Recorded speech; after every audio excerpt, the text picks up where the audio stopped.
Oke, balik lagi sama gue di Sultanda di Pilar by Sudut Alternatif. Kali ini gua lagi bareng sama salah satu sosok yang lumayan spesial ya hari ini. Kita berhasil mengundang Kak Alia. Selamat sore Kak Alia. Selamat sore, halo. Terima kasih udah mau hadir di podcast itu di Pikiran kita nih ya. Aduh, Walaupun podcastnya belum lumayan besar, tapi kalian mau berkenan hadir nih. Jadi, apa alasannya Kak mau datang Kak? arahan Kanda. Oh itu ternyata. Kita dong yang harus minta arahan kan. Iya. Jadi ternyata setelah kita ngobrol, baru tahunya di sini malah kayak. Iya. Ternyata kita adalah senior dan junior di salah satu organisasi yang sama ternyata ya. Terima kasih kepada salah satu tim dari Sudut Alternatif mempertemukan senior dan juniornya. Satu cabang juga kebetulan kayak kita ya. Cuma memang lintasnya agak jauh, mungkin, karena jadinya nggak ketemu. Jadi sedikit gue mau jelasin terkait background dari Kak Alia sendiri. Kak Alia ini dulu adalah sosok perempuan. Dulu nggak tuh? Sekarang maksudnya perempuan. Maksudnya dulu adalah seorang perempuan aktif di dunia sosial maupun di dunia politik. Dia dulu sempat mau nyalon ke MPI, pernah nyalon jadi wakil wali kota juga, dan juga dulu sempat aktif di beberapa organisasi. Nih, untuk lebih jauhnya mungkin kita langsung tanya lagi aja ke Kak Alia. Kak, Siap. siang. Hari sore ya? Sore dong. Selamat sore Kak. Sore. Jadi bolehlah ceritain dikit Kak aktivitas hari ini Oh, sebelum kita mulai ke obrolan kita. Oke. Aktivitas hari ini dan aktivitas apa yang lagi ditekunin. oh ya. Jadi kalau ngomongin tentang background, memang kita sama-sama ini ya, Oke. sama-sama di Cipayung Plus lah Oke. gitu. Nah, aku di Cipayung Plus itu dari 2006. Oh, After itu akhirnya di fakultas bergelut apa Kak kalau boleh? FIB. Oh, FIB. Sastra. Nah setelah itu FIB UI ya. Nah setelah itu meninggalkan dunia perorganisasian di bidang politik dan lain-lain, akhirnya masuk ke bidang modeling. Oh. Modeling dulu. Nah setelah itu modeling segala macam, karena kan modeling itu kan ada masanya ya. Iya. Semua juga ada masanya sih gitu. Pada saat itu pendek ya kalau modeling biasanya. akhirnya masuk ke salah satu organisasi kepemudaan di bawah salah satu partai. Saya partai lah, namanya BM-PAN. Oh. Dan sekarang, sekarang akhirnya masih menjabat waketum, wakil Di ketua BM-PAN. umum di BM-PAN, DPP. DPP. Oke. Dan satu-satunya perempuan di sana. Di maksudnya, BM-PAN apa di menjadi salah satu-satunya waketum perempuan. Oh, Ya, di BM-PAN. Representasi pengurus perempuan ya di BM-PAN. Iya, begitu. Emang karena krisis apa gimana? Enggak, banyak perempuan-perempuan yang hebat juga di BM-PAN, karena memang semua kan ada masanya. Oke. Iya, balik lagi kan. Terus. Nah setelah itu aktif di KNPI. Oh. Jadi lewat jalur KNPI itu adalah lewat BM-PAN tadi masuknya. Bukan dari gitu. organisasi Bukan mahasiswanya, organisasi mahasiswanya, tapi kebetulan memang ketua umumnya adalah yang dulu LKN saya waktu mahasiswa. Pak Dri. Iya betul. Oke. Jadi itu masih ada ininya ya, irisannya. Setelah itu ditawarin lah sama partai untuk jadi caleg di 2019. Oh iya. Iya, jadi Gimana? waktu itu kampanye 2018 di DKI Jakarta, Dapil 1 sama Pak Eko.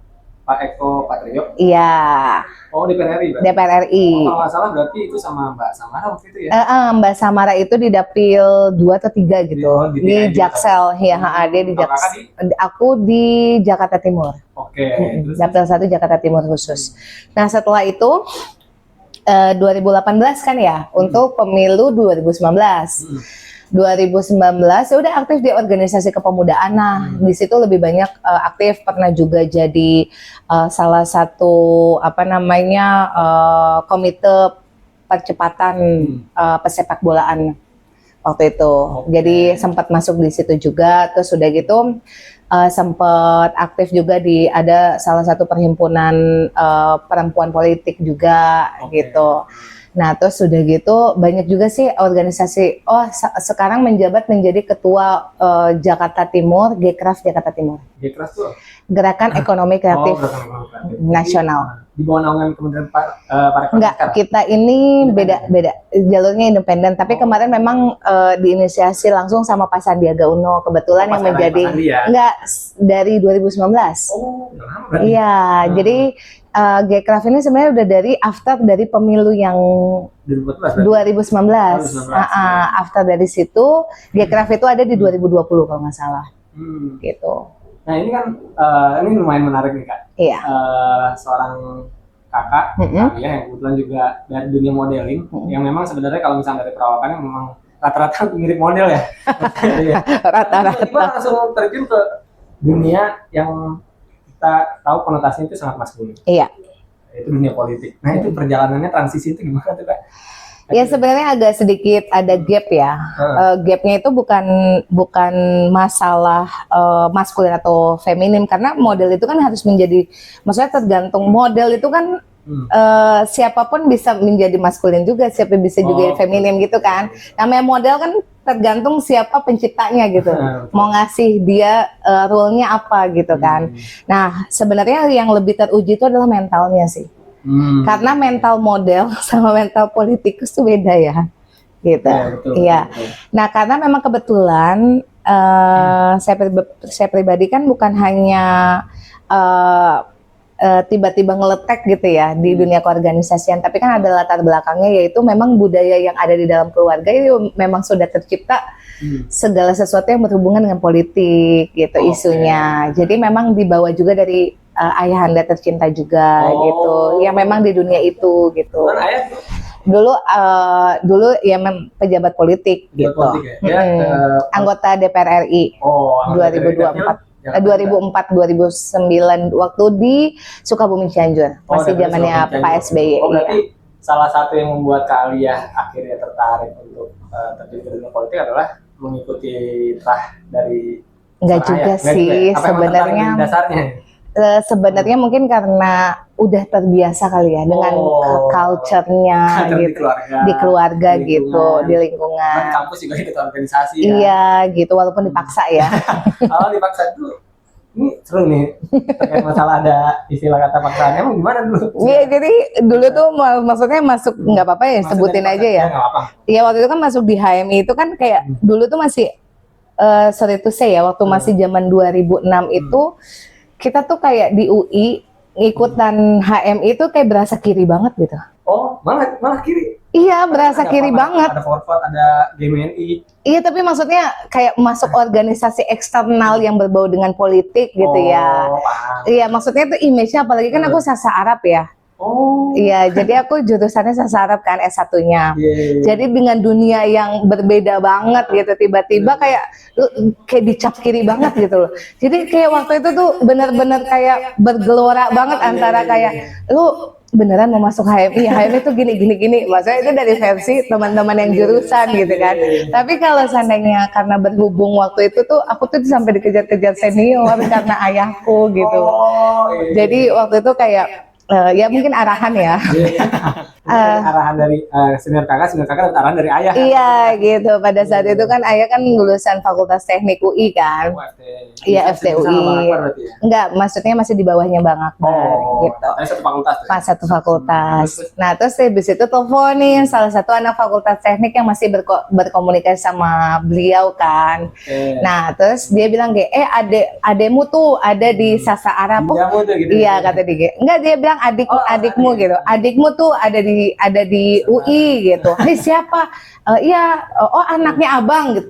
Iya kata dia, di Fakultas Sastra Arab gitu. Di Fakultas FIB jurusan Sastra Arab. Kamu jagain dia ya gitu. Akhirnya tau nggak, semenjak itu aku dicari di Kansas di mana. Karena pada saat itu aku nggak pernah ngasih tahu kalau aku tuh siapa, anaknya siapa. Iya nggak. Karena dulu tuh tabu banget. Beda ya.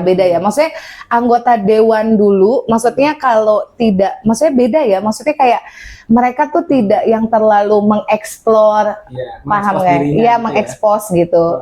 Tidak mengekspos dirinya bahwa saya tuh kita tuh menjadi anak pejabat tuh enak, gini-gini enggak gitu. Pada saat itu tuh malah kayak resikonya tuh kayak ditanggung sendiri gitu. Kayak takut. Apalagi kan pada saat dulu kan Pak SBY tuh terlalu banyak ini ya, maksudnya mereka menjaga marwah sekali dari tingkatan parlemennya segala macam bla bla bla. Jadi tingkah laku di publik tuh sangat disorot gitu loh. Iya. kontrol, ada brief, jangan kayak gini lah bahasa. Iya, kayak gitu. Nah pada saat itu jadi kita kayak nggak membuka diri juga, maksudnya kayak ya biasa aja gitu loh. Anak anggota dewan ya biasa aja gitu, nggak menjadi sebuah apa ya, Ini menarik. sebuah privilege gitu, enggak gitu.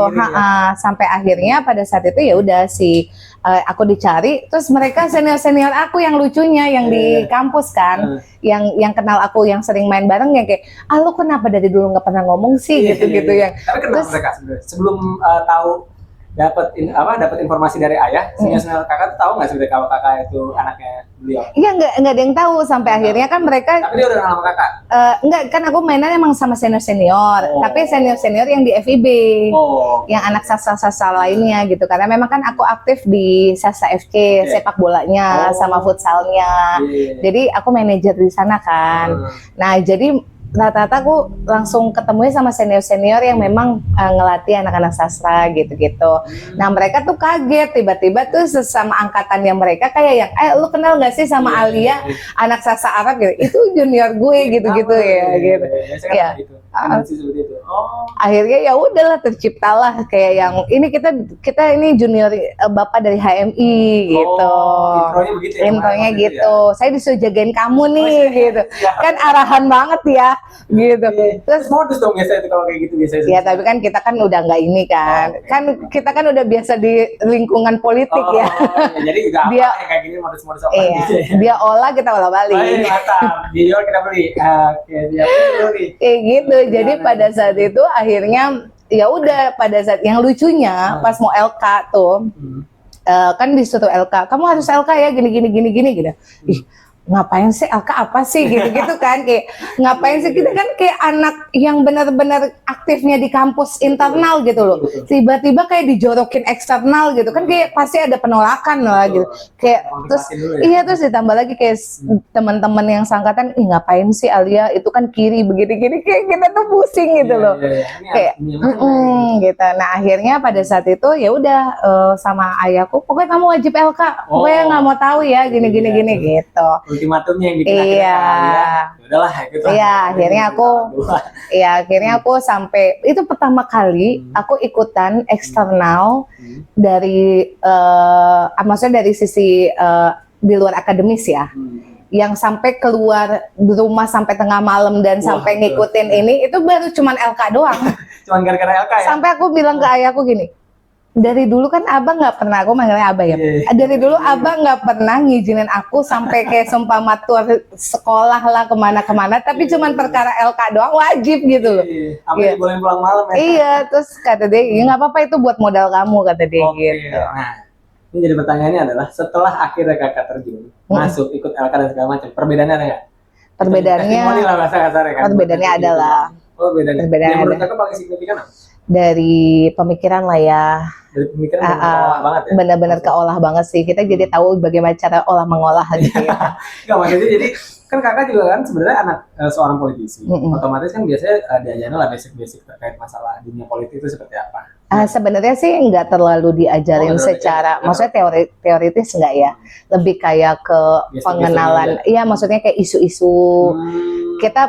Jadi gini loh, ayahku di keluarga itu kita setiap jam makan, entah itu makan siang atau entah makan malam, biasanya kalau di rumah itu kita tuh bareng-bareng kayak ngobrolin sesuatu yang lagi happening. Oh, udah terbiasa untuk ngomongin. Iya, betul. Jadi kayak seumpama pasti Abah ya, Abah tuh selalu kayak ngasih, kayak dia tuh ngelempar isu. Oke. Iya, cara-cara HMI banget itu kan. Itu udah kuliah apa dari dulu? Enggak, dari dulu. Oh, dari dulu. Jadi bahkan makanya ketika dia tuh suka ngetes anak-anaknya. Gitu. Aku berlima. Oh, jadi pas ngomong lima-limanya kan, tapi kan jenjangnya beda-beda ya. Biasanya aku sama kakakku sama adekku lah gitu, yang nggak terlalu gapnya terlalu jauh. Nah, ketika dilempar isu kayak sama mama, ada isu gini, menurut kalian gimana? Entah itu ngomongin tentang politik, entah itu ngomongin tentang hukum, karena memang ibuku basicnya hukum. Dan dia dosen hukum juga sempat. Jadi kita tuh kayak meramu sesuatu gitu. Jadi kayak dapat gitu perspektif dari hukumnya dari ibuku, dari ayahku dari perspektif politiknya kayak gitu, cara berpikirnya. Jadi dia tuh benar-benar kayak kita tuh belajar dasar-dasar filsafat, iya kan? Itu dari dulu ya berarti. Itu udah dari dulu. Jadi karena memang kita tuh diajarkan benar-benar dari basic banget bagaimana cara mengolah. Maksudnya gini, melihat isu itu bukan hanya di permukaan gitu loh, Betul. tapi melihat dari sisi-sisi yang lain. Nah itu udah diajarkan dari dulu gitu. Iya. Jadi apa ya namanya ya? Sebelum masuk HMI pun sebenarnya kakak tuh secara nggak langsung sudah beberapa kali disusupi dengan pemikiran-pemikiran yang Iya, punya banyak referensi ya. udah. Jadi sebenarnya nggak kaget dong, Nggak harusnya. Nggak terlalu kaget kaget sih. pas masuk HMI. nggak Ketemu sama materi DP, ketemu Iya, sama nggak. materi-materi yang ada radikal itu nggak terlalu kaget berarti ya. Enggak, yang lucunya Bang Fajar kan yang kain iya, aku, Bang Fajar. Dia sampai bilang gini, aduh saya juga capek ya. Kata dia gini, dia sampai ngeluh gini, saya capek berdebat sama anaknya Pak Sayuti. Kata dia, dia sampai ngomong kayak gitu. Karena kata dia, saya capek nggak anaknya nggak bapaknya. Karena memang kita tuh udah biasa berdebat di meja makan gitu. Jadi terbiasa. Udah terbiasa dengan sama pikiran yang seperti itu. Iya, akhirnya, gitu. Anjir, ternyata emang gua nggak jatuh dari pohonnya nih kalau kata senior mungkin begitu. Iya kan, kayak istilahnya. gitu. Oh jadi emang ternyata perbedaannya tuh kalau dirasain sama kalian sebenarnya nggak terlalu signifikan tapi lumayan Nah. bermanfaat berarti ya. Yang ini loh, yang materi, yang apa sih? Apa? Yang agama ini loh. Oh nilai-nilai dasar perjuangan. Iya, nilai-nilai dasar perjuangan itu berasa banget sih. Kalau itu yang paling berkesan. Itu berarti. paling berkesan sih, karena pada saat itu kan bagaimana pematerinya Betul, apa namanya, mendeskonstruksi pikirannya teman-teman kan, gimana tidak bertuhan lah gitu. Iya gitu. Keren sih itu sih. Itu yang oke sih. Paling Jadi berkesan. kayak untuk mungkin dari kalian sendiri menyarankan ya kalau Iya. teman-teman mahasiswa untuk bergabung di organisasi ekstra manapun ya. Iya, apapun itu karena pasti banyak banget hal yang nanti kemudian hari mungkin nggak berasa 1 tahun 2 tahun setelah itu ya, tapi setelah 10 tahun atau bahkan 15 tahun atau di dunia pekerjaan pasti berasa banget. Pasti ada pengaruhnya lah. Ada pengaruhnya, ada impactnya lah. Termasuk juga berjejaring gitu kan, tiba-tiba ketemu, oh ini HMI juga. Iya, itu lebih gampang kan. Biasanya lebih langsung gampang dapet chemistry. Iya, kan? arahan kanda. Iya. Oh iya, karena angkatan berapa gitu. Iya. Biasanya begitu. Nah, habis itu kuliah dulu, modeling dulu atau politik dulu? Aku modeling dulu. Jadi setelah aku kuliah, kan aku kuliah tuh, perjuangan aku tuh banyak banget lah. Aku tuh dulu tuh sempat kuliah tuh lulusnya 5 tahun. Bukan karena maksudnya bukan karena mata pelajaran atau segala macam. Sebenarnya aku bisa lulus 3,5 tahun pada saat itu. Cuman kan di zamanku kan udah boleh tuh non skrip. Ada istilah non skripsi. Jadi bisa pada saat itu waktu itu udah bisa. Jadi 3,5 tahun pun aku udah bisa lulus sebenarnya. Tapi waktu itu ayahku dengan idealisnya dia ya, nggak ada yang namanya kuliah nggak pakai skripsi gitu deh. Pokoknya kamu harus wajib. Ya udah akhirnya aku skripsi lah gitu. Skripsi terus udah gitu. Cuman pada saat itu karena udah kenal uang. Karena sambil kerja. Jadi abis itu aku sambil kerja. Jadi aku kayak ngerasa bahwa yaudahlah nanti aja dulu kuliah. Nah aku ke-triggernya lulus kuliah pun gara-gara sahabatku ada cowok. Dia bilang, Al, bulan depan gue sidang ya. Hah? Lu mau sidang gitu? Tinggalin gue gitu. Iya, kok tinggalin gue gitu. Ya udah akhirnya gue ngebut dah tuh. Iya, akhirnya lulus lah itu. Alhamdulillah 5 tahun lah gitu. Ini aku tadi ini sangat menarik nih terkait masalah kakak kuliah sambil kerja waktu itu. Iya, aku sambil kerja. Iya kan dengan privilege yang ada nih. Iya. Kan. Pasti kan ayah dapat fasilitas banyak nih dari negara pada saat itu. Kenapa masih milih kerja waktu itu? Jangan sedih nih, aku cerita lucu ya. Oke, boleh. Jadi pada saat itu nih, aku tuh emang dari kecil tuh dididik tidak boleh bergantung sama orang lain. Jadi pada saat itu orang tua. Jadi pada saat itu yang lucunya kan teman-teman sekomplek nih, kan aku tinggal di rumah jabatan ya, di DPR Kalibata. Kan ya kan kalau isu-isu apa kan cepet gitu ya. Terus tiba-tiba kayak yang, ayo kita ke Dufan yuk, kan teman-teman remaja ya, dia seangkatan gitu kan. Terus kemana? Ayo ke Dufan gitu. Oh ya udah deh. Nanti aku ini dulu minta beliin tiketnya gitu kan. Terus tiba-tiba temanku yang temanku yang tetangga aku bilang, Alia ngapain beli tiket sih, kan kita dapat akses free 1 tahun kata dia gitu untuk anggota dewan gitu. Nggak apa-apa ya cerita kayak gini biar pada tahu gitu ya. Terus udah gitu sampai akhirnya aku aku bilang lah dengan bodohnya gitu kan, kayak ke sekretaris ayahku gitu.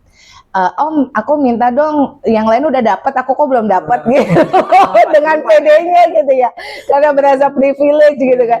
Terus habis itu, oh ya udah nanti saya tanyakan dulu gitu kan. Maksudnya kakak tuh nggak tah kalau ternyata nggak punya tahu fasilitas ada itu, fasilitas gitu ya. bahkan kayak ada villa di Bogor Puncak segala macem. Aku tuh nggak tahu. Sebenarnya kalian nih anak DPR nggak nyadar kalau dia anak DPR kayak Iya. gini ya. Nah terus yang lucunya pas sekretaris ayahku bilang nelfonin aku kan, dia bilang gini, Alia apa namanya itu coba kamu ngomong sama Abah sendirilah kata dia gitu. Terus gue ngomong lah gitu dengan pede, Abah Alia mau itu tiket Dufan setahun, yang lain udah dapat, masalah nggak dapat gitu.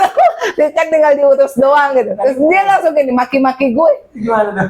kamu itu ya kata dia gitu, kamu nggak tahu itu pakai uang negara kata dia. Dia bilang gitu, kamu tahu nggak, kamu nggak usah dibikin ribet, cuman perkara kamu cuman mau ke Dufan doang. Iya kata dia gitu, cuman berapa doang, kamu kayak nggak punya duit aja kata dia gitu. Luar biasa. Dia bilang, dia marah-marahin gue cuman gara-gara gituan. Terus akhirnya semenjak itu gue nggak berani nggak lagi. Oh makanya di situ langsung nge-trigger kakak buat yaudahlah gue nggak mau bergantung nih sama orang. Iya, karena memang ayahku termasuk sosok yang menurutku di antara semua tokoh politik yang aku pernah temuin, dia adalah orang yang paling idealis dalam hal isu-isu itu. Jadi dia tuh benar-benar apapun, kayak seumpama waktu itu yang lucunya lagi, ada senior aku nih ceritanya, dia nanya ke aku, Alia kamu tolongin dong ke bapak kamu, ada proyek gini. Oh, iya, Terus akhirnya aku, iya kan aku kan polos ya ceritanya, aku cuman membantu doang gini. Abah gini, kamu anak nggak boleh ikut-ikutan kata dia gitu. Kamu nggak ada urusannya di wilayah-wilayah kayak gini kata dia gitu. Jadi gue dikena omel gara-gara orang mulu. Benar-benar. Jadi kata orang lain yang emang mau memanfaatkan kalian, Iya, udah langsung di cut off. Iya. Abah waktu itu kebetulan juga tipikal orang yang nggak mau memanfaatkan jabatannya sebagai ini ya apa namanya fasilitas untuk lebih melenting lagi ya. Iya, dia aja kalau reses aja, kelebihan reses aja duitnya dikembaliin sama dia. Ke negara maksudnya. Ke negara, balikin. Waduh. Iya, jadi semua 3 hari reses nih. Dia cuma 2 hari nih yang resesnya, 1 harinya dibalikin. Gokil ini pertama kali nih. Iya. Ini pertama kali gue dengar cerita yang kayak gini. Biasanya kan yang kita sama-sama tahu lah ya, di era disrupsi sekarang informasi begitu cepat datangnya ya kan. Anak-anak pejabat kan kakak tahu sendiri. Iya. Ya kan, nah Kak kasih tahu deh buat anak-anak pejabat di sana yang junior kakak nih kebetulan ya kan. Maksudnya anak pejabat junior yang sekarang nih rada-rada arogan nih. Apa-apa butuh dikawal, apa-apa butuh privilege dan segala macam, bisa nggak kasih nasihat ke mereka dulu Kak? Ya sebenarnya sih kalau buat teman-teman yang mendapatkan privilege ya dibandingkan kita semua, mungkin bisa dibilang sebagai anak pejabat dan sebagainya, ya semua ada masanya gitu. Ketika kalian merasa bahwa segala sesuatu itu ada di tangan kalian hari ini dan kalian memanfaatkan itu sebagai bukan untuk berjejaring untuk kemaslahatan banyak orang, tapi untuk kepentingan diri sendiri, ya kalian bakal akan sadar ketika kalian ada di bawah, kalian nggak akan ada orang lagi yang akan ikut jangankan itu ya, untuk mengenal kalian aja nggak bakalan mau gitu loh. I see.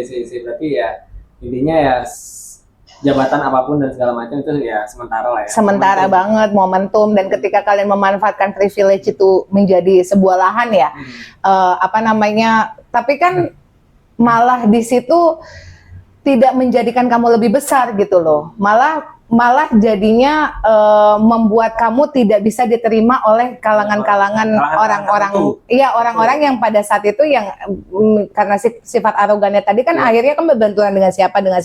Nah ketika dia kehilangan jabatannya segala macam ya akhirnya orang pada ya syukurin bla bla bla bla gitu. Siapa yang mau nolongin gitu loh. Ini kisah perjalanan politik kakak juga kan sebenarnya menarik nih. Selain kakak adalah seorang representasi perempuan, kakak juga sempat nyalon di KNPI gitu, dan juga nyalon wakil wali kota nih. Menarik nih, atas dasar keinginan pribadi atau keinginan bersama, atau emang karena apa Kak waktu itu Kak? Pribadi sih lebih tepatnya. Dua-duanya. Karena sejujurnya ayahku sampai dengan saat ini aku bergelut dimanapun di dunia organisasi apapun, dia tidak pernah tahu. Tidak pernah tahu, bahkan tidak pernah membantu fasilitasi? Tidak pernah. Oh iya? Tidak pernah sama sekali. Bahkan yang lucunya waktu aku jadi caleg waktu 2019 kan aku sama-sama caleg ya sama beliau. Sampai beliau begini, kamu kata dia gitu, kamu kita sama-sama ke parpol yang sama. Kita lagi sama-sama untuk maksudnya kan pemberkasan terakhir dan segala macam. Saya nggak mau satu mobil sama kamu dan kamu jalan sendiri, saya jalan sendiri. Waduh. Iya, karena memang aku dididik sampai dengan hari ini aku tidak pernah memanfaatkan atau mendapatkan fasilitas apapun lewat akses media. Dia bisa bantu orang lain, tapi untuk anaknya sendiri dia nggak Iya, mau. kalau anaknya ngapain anaknya gua aja bisa, kenapa lu nggak bisa kan bahasa gitu ya? Dia soalnya mikirnya gini, yang bantu anak gua adalah orang-orang lain yang maksudnya gini, gua bantu orang lebih baik untuk kepentingan banyak orang daripada gua bantu untuk kepentingan diri gua sendiri ataupun keluarga gue gitu. Oh, paham. Berarti di dunia politik ini kakak ke atas dasar kesadaran pribadi. Kesadaran Tapi pribadi pasti nggak ada punya sama ini dong, sekali. punya sosok role model dong pastinya dong, punya sosok influencer atau sosok yang Ya ayahku. Ya maksudnya ada beberapa lah. yang jadi sosok inspirasi kakak. Inspirasi. Gitu. Termasuk juga kan kakak waktu itu di daerah Maluku ya. Iya. Provinsi Maluku kan ada juga nih representasi perempuan Bu Shirley waktu itu kan, di Maluku Utara. Nah, menurut kakak itu bisa sosok inspirasi kakak juga atau gimana kak?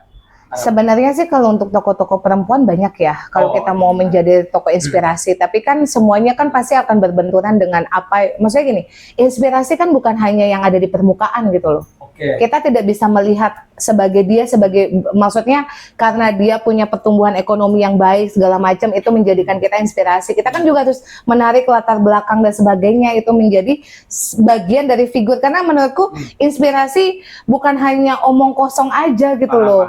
Hari ini kita bisa ngomong hari ini siapa gitu, besok kita bisa ngomong siapa kan nggak bisa kayak gitu gitu loh. Iya. Oke, ini menarik. Ini mau lanjut ke obrolan yang lain lah. Iya boleh. Ini yang dipilih kenapa daerah Tual? Karena kebetulan ayahku adalah tokoh sentral pemekaran yang memekarkan Kota Tual. Jadi salah satu sosok yang berpengaruh dalam pemekaran Kota Tual. Betul, dan kebetulan beliau juga maksudnya asli daerah sana. Oh, dari K. Dari K. Iya. Oh, jadi keluarganya banyak di sana. Oh, paham. Jadi karena banyak sanak famili di sana, mungkin kakak merasa juga wah lebih menjadi bagian dari mereka lah. Udah coba untuk merangkul mereka. Iya. Siapa tahu bisa ketika mempunyai kemenangan itu ya. Karena memang sorry to say ya, kita hidup di Jakarta dengan fasilitas yang serba ada, dengan teknologi yang bagus segala macam. Tapi kalau ketika kita ke wilayah-wilayah 3T gitu ya, itu terasa sekali perbedaannya. Dan sorry to say, dari segi SDM-nya juga berasa sekali. Oh, oke. Memang maksudnya yang terjadi di sana apa kak? Ya karena memang gap-nya terlalu besar, kesenjangannya terlalu besar, akhirnya untuk mereka menata segala sesuatunya kan kita harus ngomongnya dari sektor paling bawah, ya kan secara real ya, sampai sektor paling atas, itu akhirnya nggak berkesinambungan gitu loh. Paham nggak? Jadi untuk merawat itu, untuk meramu itu ya butuh ada sesuatu yang menjadi apa ya? Bisa dibilang tuh harus kalau di dalam lautan ya harus ada pemecah ombaknya lah gitu. Paham. Istilah-istilah.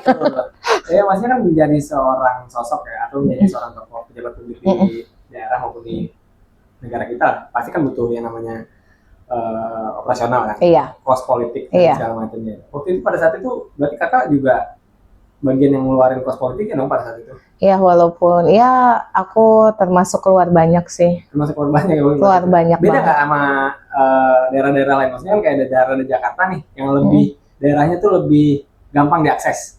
Gitu. Iya beda lah karena di sana biaya di kepulauan tuh lebih mahal. Karena ada bensinnya, ya kan? Bensinnya bukan bensin gini loh. Boleh diperjelas biar nggak ambigu. Sampai dengan hari ini, harga minyak di sana pun jauh lebih mahal dibandingkan harga yang ada di sini, di Jawa. Ya, kalau misalnya hal kayak gitu, kayak di Papua, kayak di daerah timur tuh pasti rata-rata pasti beda. Ya? Beda. Dan di sana itu kayak semua taruhlah di sini harga 14 ribuan ya. Betul. 14 di sana tuh bisa 15 sampai 16 ribu per liter. Ini berarti literally bensin ya berarti? Literally bensin, maksudnya minyak lah gitu. Minyak entah itu pom bensin, dan di sana tuh pom bensin cuma ada 1, ada 2. Jarang lah ya. Jarang banget. Dan kalau di laut Bayangkan berapa banyak liter yang harus dibayar untuk kita ke salah satu pulau. Itu udah ngomongin Kos. operasional doang tuh ya, belum yang lain tuh. Belum yang lain. Oh, emang kisaran berapa sih biasa rata-rata tuh kalau buat nyalon di daerah sama di pusat? Enggak, sebenarnya kalau di pusat ya pasti lebih mahal karena di sini kan maksudnya kan kita hitungannya per individu ya, per orang berarti, gitu. Kalau di sana kan orangnya sedikit tapi transportasinya yang gede. Jadi operasional itu lebih ke hal yang sifatnya infrastruktur gitu, akomodasi lah ya. Akomodasi, kalau di sini kan lebih ke individunya gitu. Iya, individunya kan kosnya lebih kecil, lebih gede. Kalau di daerah tuh sebenarnya sama nggak sih kayak di daerah sini juga nih kan? Kalau misalnya saya ke sana kebetulan dulu pernah ngikut beberapa kampanye senior juga nih kan, kan terlalu ketat banget, bukan ketat ya, terlalu dekat banget dengan money politik. Kalau di daerah sana sama juga apa gimana? Kayaknya hampir semua daerah 3T kayaknya begitu deh. Pasti akan menimbulkan sisi pragmatis. Paham. Iya kan? Ya mau nggak mau itu nggak bisa dipungkiri lagi ya maksudnya. Karena ini kan agenda 5 tahunan. Ibarat kata lebaranan, lebaranan 5 tahunan. Lebaran 5 tahunan masih belum ada apa-apa. Iya gitu. Ternyata emang itu udah terstigma ke masyarakatnya juga ya, maksudnya yang budaya-budaya kayak gitu ya. Karena tabu lagi tuh. Sorry itu siapapun yang akan menjabat, entah itu parlemennya, entah itu presidennya, ketika dia sudah mendapatkan jabatan dia pasti akan lupa yang di bawahnya. Itu mah emang secara nggak langsung bakal kayak gitu. Makanya akhirnya bikin traumatis kepada rakyatnya. Kapan lagi gitu. Iya, karena rakyatnya juga udah mikirnya kayak pejabat ini nanti kan ke depannya bakal lupain gua. Iya, gitu. Kayak gitu. Tapi ngelihat potensi kemarin demo besar di Jakarta itu, menurut kakak arah politik dan arah main politik kita, kampanye kita itu bisa berubah nggak sih kan? Soalnya kan bisa. Demo kemarin itu benar-benar bisa sangat mempengaruhi kebijakan-kebijakan aturan-aturan pemerintah pada saat itu tuh. Iya, akhirnya ada tuntutan 7/8 yang bisa akhirnya diakomodir. Berarti kan kedepannya nanti, ya kan, masyarakat bakal lebih hati-hati nih dalam memilih parlemen, ya kan. Ini kalau misalkan masih inget ya, takutnya kan Indonesia kan penyakitnya begitu, gampang lupa dengan isu gitu ya. Terus tahun ke depan dia juga lupa nih, dulu Uya pernah ngapain, Eko Patrio pernah ngapain, segala macam. Nah, kalau kakak sekarang gimana? Aku sekarang nggak tahu ya, tapi sekarang aku lagi fokus ngembangin sendiri aja. Apa tuh? Maksudnya bisnis lah gitu. Kalau untuk politik hari ini aku masih di belakang layar aja. Tiarap dulu. Iya. Oke, lagi tiarap dulu. Nah, bisnisnya apa emang sekarang lagi ditekunin? Enggak sih, masih menjalani perusahaan aku. Perusahaannya apa? Perusahaan aku ada di bidang event. Iya, sama perdagangan. Iya. Udah berapa lama tuh? Aku udah dari 2021. Berarti maksudnya beriringan dengan pas aktivitas politik? Iya, betul. Jadi termasuk juga beberapa pemerintahan itu jadi mitra strategis kakak? Iya, betul. Berarti ya selain berpolitik, kakak ternyata seorang bisnismen. Iya, lagi mencoba gitu. Sampai sekarang karena memang kemarin kan aku sempat namanya bisnis kan ada masalah ya. Sampai dengan hari ini pun aku kemarin kena ya gimana ya Mas, kalau pebisnis katanya kalau nggak kena tipu katanya nggak bakalan iya kayaknya nggak bakalan naik gitu ya, maksudnya nggak bisa belajar. Nah makanya aku mulai dari nol lagi karena kemarin memang aku benar-benar hancur banget apalagi pasca pilkada. Abis pilkada? Enggak, sebelum dari pilkada juga kena ranjau.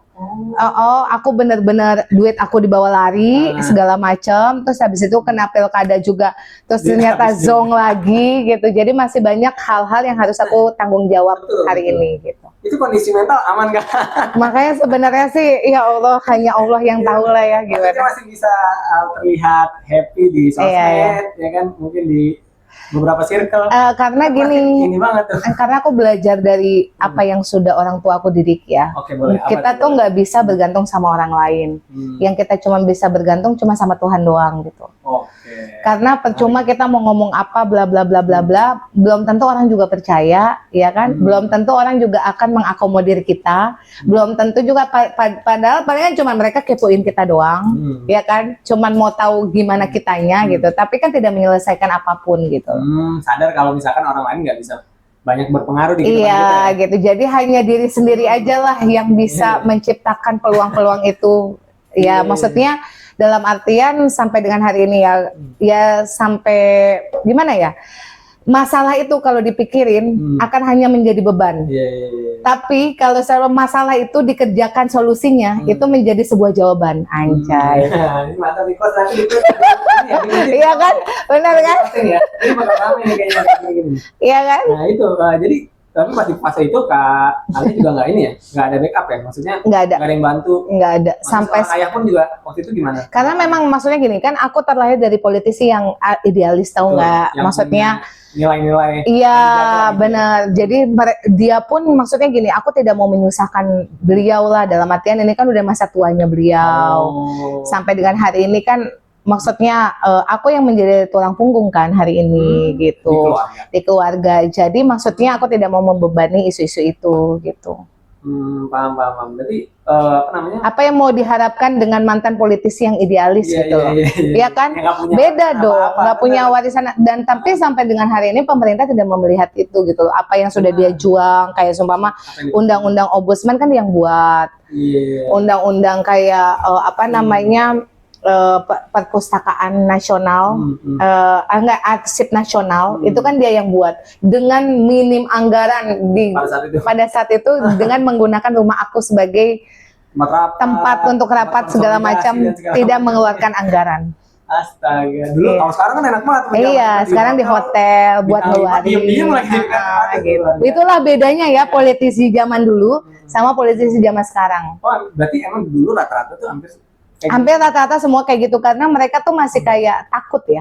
Oh. Makanya sebenarnya dulu lebih takut sih, kan dulu media nggak terlalu masif kayak sekarang. tapi akan ada moral etiknya dalam berpolitik. Nah, berarti sekarang nggak ada nih. Nggak ada. Nggak ada. Mohon maaf ya. Mohon maaf ya. Mohon maaf. Kita terus terang aja lah Ya terus terang aja. Mohon Makanya maaf. saya berharap dengan Pak Prabowo semoga moral etik bisa tumbuh di masyarakat Iya, hari ini gitu. Soalnya kan sekarang juga udah media masif. Ya sekarang kan orang mengorbankan Orang anaknya memandang, semuanya betul. untuk menjadi jabatan. Kalau gue dulu selama bokap gue masih punya jabatan dia sama sekali nggak mau loh. Benar-benar kayak tabu gitu loh. Bahkan di posisi-posisi lain pun juga kakak nggak dikasih. Ya? Nggak dikasih. Bahkan aku tuh maksudnya mungkin orang-orang kayak kamu tuh kompeten gitu ya. Maksudnya bahasanya kayak gitu. Maksudnya diinin lagi. Nggak ada. Pokoknya selama saya punya jabatan anak saya tidak boleh memanfaatkan itu. Iya, apalagi Ancol aja tinggal dikasih apalagi mau yang lebih besar. Iya, makanya. Aduh, main menarik nih, aduh. Iya, makanya kita rindu lah sebenarnya tokoh-tokoh yang kayak gitulah hari ini Harus gitu. munculkan lagi lah, misalnya bisa jadi pesan-pesannya buat para masyarakat nih kak. Iya. Apa nih, Kak, biar kita juga nggak kena apa sih mas? Tapi sih intinya gini, apa yang dilakukan Pak Prabowo hari ini tuh sudah cukup amat baik lah. Karena memang untuk mengakomodir semua kepentingan itu nggak bisa. Oh iya. Tapi harus jelas kepentingan mana yang mau dia sasar. Nah hari ini kepentingan yang dia sasar adalah rakyat menengah bawah dan rakyat bawah. Karena kemarin 10 tahun terakhir kemarin ya kita melihat bahwa yang habis itu kaum kelas menengah. Betul. Bukan kelas bawah. Kalau kelas bawah masih ada BLT segala macam. Terus kelas menengah udah nggak dikasih apa namanya, nggak dikasih bukan ya, bantuan kan nggak mungkin ya, dikasih akses enggak, ya kan, dikasih permodalan juga enggak, ya enggak. Hanya yang bisa milik modal hari ini siapa? Hanya kelas atas. Sama kelas bawah. Enggak, kelas bawah kan di UMKM lah gitu. Jadi gimana coba bertahan pada saat itu gitu loh, sampai dengan hari ini gitu. Ya kan? Dari rangkaian tadi. Ini kritikan ya. Kita quote nanti. Quote and quote. Apa ya? Bahasa kasarnya gini. Dari rangkaian peristiwa apa ya? Kejatuhan Kak. Kira-kira proyeksi ke depan. Kegagalan ya. Enggak, bukan kegagalan, kejatuhan aja kita. Tapi aku merasa banyak belajar. Iya. Banyak belajar. Kayak kemarin aku masuk ke Tual, nggak ada yang dukung aku senior. Maksudnya senior tua apa senior? Senior aku di sini nggak ada yang dukung. Waduh. Serius, aku tuh jalan sendiri. Senior pada ke seberangnya dong waktu itu. Enggak, maksudnya dalam artian yang maksudnya aku sudah punya hubungan baik segala macam yang itu ujung-ujungnya juga aku sendirian gitu pada saat itu. Ya modal nekat sih sebenarnya. Tapi kan maksudnya gini, kalau aku nantinya itu menjadi pelajaran buat aku ya. Kedepannya adalah tidak ada sesuatu perjuangan yang sia-sia. Apapun itu harus didukung. Entah itu maksudnya gini, kalau kita pun punya kans dibilangnya, kans lu kecil segala macam gitu. Tapi setidaknya dengan uluran bantuan lu itu memperkecil gap change lu kan, itu kan berarti kan lu ada dalam sebuah perjuangan itu, ya nggak sih? Paham. Jadi kita nggak membutuhkan, mencatat waktu. iya betul, kita tidak membutuhkan apa yang mereka kasih gitu, tapi dalam bentuk apa yang mereka dukung buat kita gitu loh. Paham. Iya nggak sih? Iya, kedepannya setelah kejatuhan ini? Setelah ini ya gue banyak belajar, nanti kalau seandainya ada adinda-adinda ya kita yang harus tetap dukung lah gitu, karena apapun itu gue merasa bahwa kemarin gue berasa sendirian banget, tapi karena pernah merasa sendirian, jadi ke depan bakal ngasih temen lah, jadi teman buat teman adik. iya betul, dan tapi pada saat ini akhirnya jadi banyak belajar juga. Di satu sisi adalah mental kita kebentuk dari sini. Tapi di dunia politik masih aktif ya nggak? Masih lihat nanti. Lihat nanti ya. Ya. Entah jadi apa kita belum tahu ya. Masih belum tahu karena memang ya masih masih mencari restu dulu. Oke. Terakhir deh Kak, nih aku mau nanya. Setelah tadi kita banyak cerita terkait latar belakang, pengalaman, ya kan apa aja yang Kakak udah jalanin, ke depan Kakak mau ngapain kira-kira nih? Yang pasti aku udah nggak jadi bisnis paling ya? Iya, aku tetap akan menjadi dengan narasi-narasi yang aku bangun. Jadi aku nggak tetap memperjuangkan apa yang bisa aku perjuangkan, karena memang aku kan dari dulu cita-citaku cuma bermanfaat buat orang banyak gitu. Sesederhana itu ya? Sesederhana itu. Melakukan apapun yang bisa bermanfaat. Iya, ya? bermanfaat aja. Oh, boleh. Tujuannya bermanfaat gitu. Yang penting kita nggak pernah mau zolim sama orang. Yang penting kita tetap bisa bisa menginfluence banyak orang untuk menjadi seseorang yang bermanfaat juga buat orang-orang sekitarnya gitu. Itu sih. Closing statement terbaik tuh yang pernah kita jalanin ya. Kalian. Makasih lagi. Ini udah nggak berasa setengah jam lebih kita ngobrol ya kan. Iya. Emang di pilar ini kita ngobrol banyak ya. Tapi nanti kalau misalkan ada obrolan lebih lanjut ya kan, kita bisa di next. Amin. Siap. Udah mau berkenan hadir. Maaf kita nggak bisa Sama-sama. ngasih apa-apa, nggak pernah bisa ngasih suguhan apa-apa. Iya, mohon maaf, aku juga belum bisa menyantap ini. Ntar sama netizen nggak hormat lagi. Kalian lagi puasa. Iya, jadi mohon maaf. Iya. Mau nikmatin apa Abis ini buka. Enggak apa-apa, santai. Itu makasih banyak kalian. Sama-sama. Semoga sehat terus, semoga sukses ya. Jadi itu aja guys perbincangan gue sama Thalia. Nextnya apa? Kalau misalkan ada yang mau rekomendasi atau request narasumber silakan. Jadi gue cukup sekian. Thank you.